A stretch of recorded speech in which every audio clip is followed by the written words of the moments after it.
Hello, everybody, and welcome to Red Wings Daily, presented to you by FanArch. I'm your host, Kirk MckNight, coming to you from the southwest corner of Washington State, 2,454 miles from Little Caesars Arena. Now, speaking of the dojo, the Red Wings are probably at LCA right now doing morning skate as they have returned from their six-game road trip. A road trip in which they went 4-1-1, the fourth win being Saturday night, a 4-0 shutout of the Chicago Blackhawks at United Center. Now, that was the second shutout of the week for Gibson. And speaking of Gibson, he is 5-0 in his last five starts. So he has come around to be 9-7-1 on the season. It was looking pretty dismal for him a few weeks back. I think he had gone a month without even getting a win, and now he's won five straight. So he is really manning the pipes there for the Red Wings, and he's doing a great job. Taubes got the one regulation loss for the Wings. That was a second game of the two-game swing against Alberta. They played Calgary the one night and played Edmonton the second. So Taubes got Edmonton on the second game. Didn't do so well. Lost 4-1. Gave up three of those goals. One was an empty netter. So 3 goals ain't too bad when you're considering it's the Edmonton Oilers. The Red Wings were probably playing on some tired legs, but Coach McClellan did have a lot of positives to say about that game. You know, despite the fact that they lost, he said it was a very well executed game and the team executed well. It's just the break sometimes when you're playing the second game of 2 days especially against a team like the Edmonton Oilers, and you got Connor McDavid assisting on all 4 goals. Anyway, back to Kane and DeBrincat, now former Chicago Blackhawks players in their old home. And Kane at 497 going into the night. He gets a goal in the first period, so people are probably thinking, oh my gosh, is it possible? Could he get a goal each period? Could he get 500? Could he get the hat trick and get himself his 500th goal on his former ice? Obviously, a lot of those questions were looming, especially early in the first with the Red Wings up to such a quick lead. DeBrincat had a quick goal to start the game, assisted by Kane, and then Kane got a goal, assisted by DeBrincat. Those two combined for 5 points between the two of them. DeBrincat with those 2 goals has now leapfrogged Larks into the team lead. He is at 18. Larks is at 17. Another about Kane, though, is I've been saying that there's been a bunch of these 2-point games for him. On the road trip, though, Kane had 7 total points, 3 goals. So he is at 498. He didn't quite get the hat trick that everybody was hoping he would get in Chicago.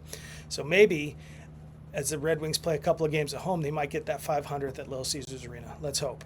But speaking a little bit more about the game, the Red Wings were out hit 30-15, and they only won 36.4% of the faceoffs. Another key figure in the game is the fact that there was only 6 penalty minutes each team.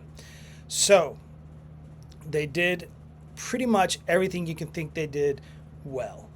Obviously, with a 4-0 shutout on the road, you know you're you're really feeling it. That's the tail end of a 6-game road trip.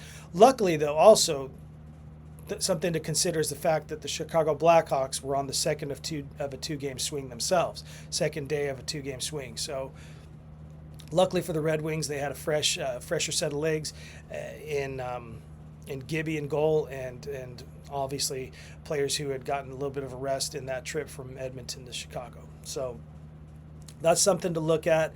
But regardless, they played very well. They're doing great. Out of a possible 12 points on that road trip, they got 9. And then their only regulation loss was against Edmonton, and that's going back even a more couple games on top of the road trip, is the fact that they're basically only 1 regulation loss in their last 8 games. They had a 6-game point streak going into Edmonton, and now they lost to Edmonton, but they got that point streak back up again with another 2 against Chicago. So Kane, against his former team, scores another goal. Not quite the overtime winner, the first game back in the United Center a couple of years ago in 2024, but still, great job for the team.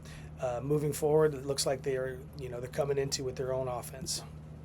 A little bit of a report card from the Red Wings road trip.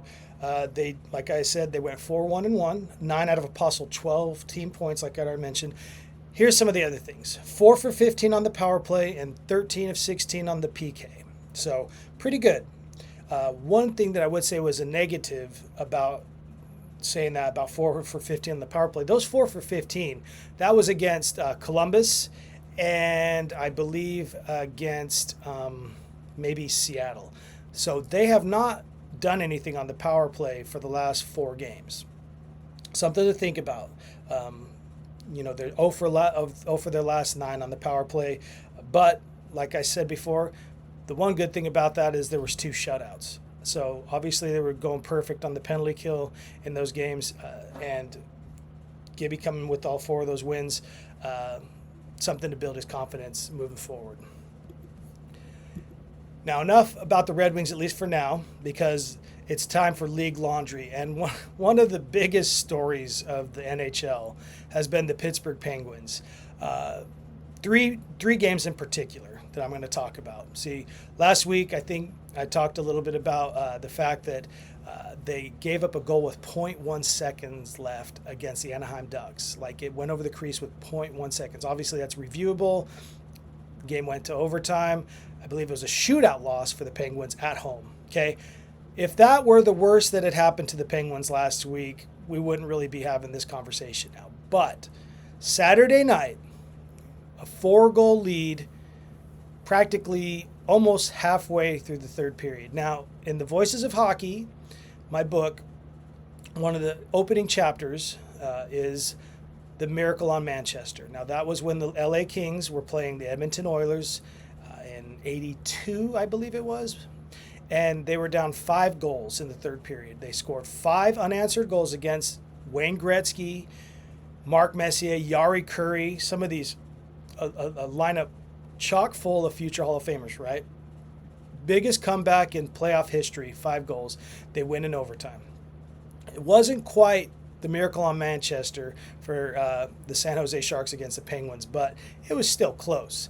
And when you consider the fact that you only had about 13 minutes left to go in the game and they scored 4 unanswered, and then they won it in overtime. So that is the Penguins giving up 5 unanswered goals from the third period on to lose a game. So that whole 0.1 second remaining, it all got washed away with that loss against the Sharks. Okay, amidst all this was their goaltender Jerry being traded to the Edmonton Oilers in exchange for an injured Skinner. So that already is on people's minds, but it doesn't help when the West Coast teams are coming in, and the East is supposed to dominate the West, right? They're supposed to dominate the Pacific Division. Well, Sunday, on the heels of this loss by the Penguins to the Sharks, in which they give up 5 unanswered goals, 4 in regulation and 1 in overtime, they gave up another 4 unanswered goals. They had a 3-goal lead against the Utah Mammoth,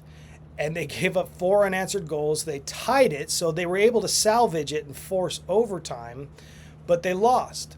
So this is a string of 3 games over maybe just a little over a week in which the Penguins clutched defeat from the jaws of victory. It's really crazy to think about it.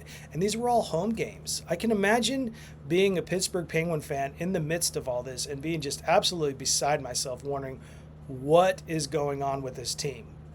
So, I mean, I guess I should say my condolences to Pittsburgh fans. It's not the worst thing that happened to that city. They haven't fired Mike Tomlin from the Steelers, but still, that's a pretty bad little 3-game swing to talk about. Also, the fact that you've lost your star goalie, and basically in exchange, there's been other players in exchange for Jerry, but you don't have a goaltender in exchange for him. So, airing out that league laundry, my heart goes out to you, Penguin fans. That's got to be a hard way, especially if you're paying the price of admission to go see that game in person. Any one of those 3 games, those have all got to be very heartbreaking losses to walk away from. So here's to a brighter future for you guys over there in the Metropolitan Conference, especially against Western Conference teams. Goodness gracious.